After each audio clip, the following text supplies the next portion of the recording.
আসসালামু আলাইকুম ভিউয়ার্স, প্রথমে অনুগ্রহ করে চ্যানেলটি লাইক ও সাবস্ক্রাইব করুন। রাশিয়ান ইয়াসেন হলো চতুর্থ প্রজন্মের সাবমেরিন, যা পরমাণু শক্তি চালিত সাবমেরিন।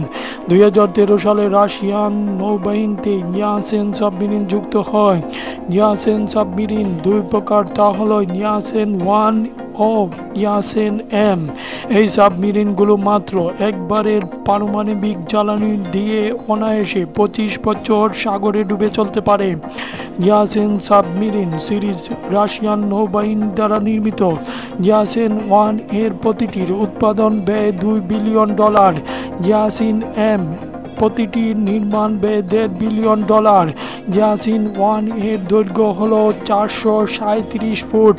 ইয়াসিন এম সাবমেরিনের দৈর্ঘ্য 430 ফুট। ভাসমান অবস্থায় সাবমেরিনটির গতি ঘন্টায় 37 কিলোমিটার। নিমজ্জিত অবস্থায় সর্বোচ্চ গতি ঘন্টায় 65 কিলোমিটার বা 35 নট। এটি 1475 ফুট থেকে 1804 ফুট পর্যন্ত গভীরতায় সাগরের নিচ দিয়ে ডুবে চলে। ইয়াসিন 1 এর নাবিক সহ ক্রু সংখ্যা 85 জন। ইয়াসিন এম এর নাবিক সহ ক্রু সংখ্যা 64 জন। এটি পরমাণু ক্রুজ ক্ষেপণাস্ত্র দিয়ে আক্রমণ করে। এতে রয়েছে হাইপারসনিক ক্রুজ মিসাইল এবং অ্যান্টি-শিপ ক্রুজ মিসাইল। ইয়াসিন সিরিজের সাবমেরিন অ্যান্টি সাবমেরিন ও ল্যান্ড অ্যাটাক ক্রুজ মিসাইল দিয়ে সজ্জিত। এতে রয়েছে 10টি টর্পেডো।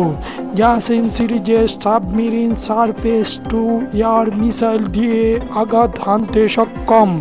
ইয়াসিন সাবমেরিন সাগর থেকে পৃথিবীর যে কোনো দেশ ধ্বংস করতে সক্ষম।